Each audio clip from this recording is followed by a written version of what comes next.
70 के दशक का एक मशहूर चेहरा, एक बहुत नामी फिल्म खानदान की एक लड़की जिसने कुछ बड़ी ही शानदार फिल्मों में काम किया। जाहिदा, ये वो अदाकार जिसने बड़ी बड़ी फिल्मों में बिना किसी झिझक के ठुकरा दी। फिल्म इंडस्ट्री का भुलाया जा चुका ये वो नाम जिसकी बुआ किसी ज़माने में भारतीय फिल्म इंडस्ट्री की सबसे टॉप एक्ट्रेस थी, जिसका भाई आज के ज़माने का बहुत बड़ा स्टार है। तो चलिए जानते हैं आज इन्हीं की कहानी, तो वीडियो के अंतिम तक बने रहे। जाहिदा का जन्म हुआ था 9 अक्टूबर 1944 को मुंबई में। जाहिदा की दादी भी अपने दौर में फिल्म इंडस्ट्री का बहुत बड़ा नाम थी और ये वो पहली महिला थी जिन्होंने भारतीय फिल्म इंडस्ट्री में बतौर म्यूजिक डायरेक्टर करियर शुरू किया था।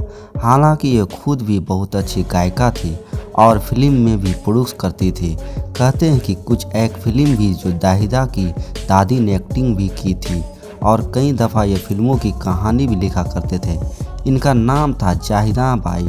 जी हाँ, खूबसूरत और ज़बरदस्त अदाकार रही नरगिस दत्ता की माँ जदाइन बाई यानी नरगिस दत्ता जाहिदा की बुआ थी। हालांकि नरगिस दत्ता जाहिदा की सगी बुआ नहीं थी। जाहिदा जी का पिता अख्तर हुसैन नरगिस जी के सौतेला भाई थे। जदाइन बाई के पहले पति नरोत्तम दास खन्नी उर्फ बच्चू बाई थे। अख्तर हुसैन इन्हीं के संतान थे, यानी जाहिदा नरोत्तम दास खन्नी की पोती है। जदाइन बाई से शादी करने के नरोत्तम दास खन्नी उर्फ बच्चू भाई ने इस्लाम धर्म स्वीकार कर लिया था। हालांकि जदाइन बाई और बच्चू बाई की शादी सफल नहीं रही और दोनों का तलाक हुआ। जदाइन बाई ने दूसरी शादी की थी सितारा नवाजा उस्ताद इरशाद मीर खान से।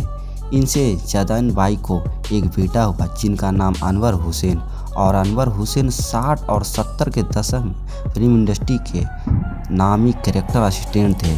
यानी अनवर हुसैन जिन लोग जाहिदा के चाचा कहते थे, वो भी इनके कोई सगे नहीं, सौतेला चाचा थे। जदाइन बाई की तीसरी शादी हुई ये मोहन चंद उत्तम चंद त्यागी उर्फ मोहन बाबू से। मोहन बाबू ने जदाइन बाई से शादी करने के लिए इस्लाम धर्म स्वीकार किया और अपना नाम अब्दुल राशिद रख लिया। इन्हीं मोहन बाबू की बेटी थी नरगिस, यानी नरगिस जाहिद की बुआ तो थी लेकिन सगी नहीं, सौतेला बुआ थी। जाहिद के पिता अख्तर हुसैन भी अपने वक्त के नामी फिल्म प्रोड्यूसर हुआ करते थे। इस जमाने में रंग महल नामक स्टूडियो का मालिक अख्तर हुसैन ही थे। इनकी माँ इकबाल बेगम हाउस वाइफ थी। जाहिदा के 4 भाई और 3 बहन थे। हालांकि इनके बारे में हमें जानकारी मिल ना सकी, लेकिन जाहिदा एक फिल्म परिवार में पैदा हुए तो बचपन से ही इन्होंने फिल्म माहौल की काफ़ी करीब से देखा और महसूस किया। छोटी उम्र से ही इन्होंने फिल्म में काम करने का ख्वाहिश अपने दिल में पाला थी और जब जाहिदा बड़ी हुई तो इन्होंने महसूस किया कि ये एक इमोशनल और काफ़ी सेंसिटिव लड़की है, इसलिए इनके फिल्म इंडस्ट्री से बेस्ट और कुछ ही हो नहीं सकता। हालांकि शुरुआत में नरगिस नहीं चाहती थी कि जाहिदा फिल्म में आए। नरगिस को लगता था कि जाहिदा कुछ ज़्यादा ही इमोशनल है और ऐसे लोग के लिए फिल्म इंडस्ट्री में जाना गलत फैसला साबित होता है। हालांकि नरगिस के इस विचार से जाहिदा सहमत नहीं थी, इसलिए इन्होंने साफ कर दिया कि ये फिल्म में काम करने का अपना ख्वाब हर हाल में पूरा करेगी। भतीजी का मजबूत इरादा बम्पर नरगिस ने इन्हें फिल्मों से दूर रहने का सलाह देना बंद कर दिया।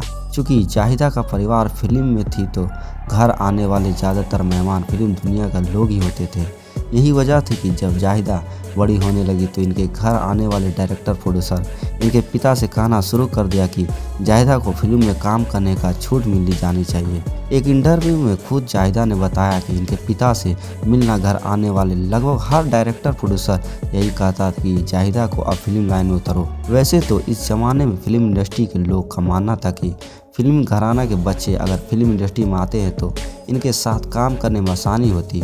ये जानते हैं कि फिल्म निर्माण कैसा होता है और इन पर बहुत ज़्यादा मेहनत नहीं करनी पड़ती है। ऐसे ही लोगों में से एक थे गुरुदत्ता साहब।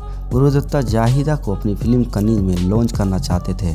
गुरुदत्ता तो जाहिदा और स्क्रीन टेस्ट लेने की पूरी तैयारी भी कर चुके थे, लेकिन इन्हीं दिनों गुरुदत्ता की छवि कुछ ऐसी भी बनी हुई थी कि ये नई लड़कियों को फिल्म इंडस्ट्री में लॉन्च करने की बड़ी बड़ी घोषणा करके खामोश बैठ जाते थे। तो जाहिदा ने गुरुदत्ता साहब के ऑफर को कभी गंभीरता से नहीं लिया और न ही गुरुदत्ता को फिल्म कनीज कभी बन पाई। हालांकि जाहिदा के इनकार करने के बाद भी गुरुदत्ता साहब ने सिमी कवल को कनिज फिल्म के लिए कंसर्ट दिया।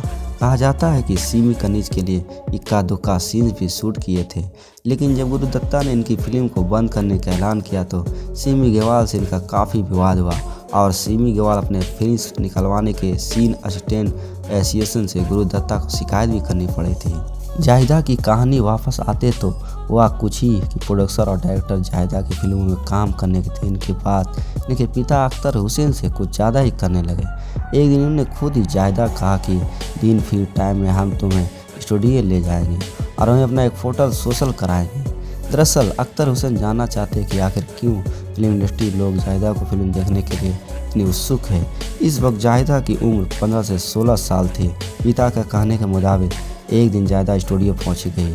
वहां इनकी मुलाकात हुई वक्त की नामी सिनेमेटोग्राफर फली मिस्त्री और डायरेक्टर राज खोसले से। फली मिस्त्री जाहिदा की कुछ तस्वीर ली।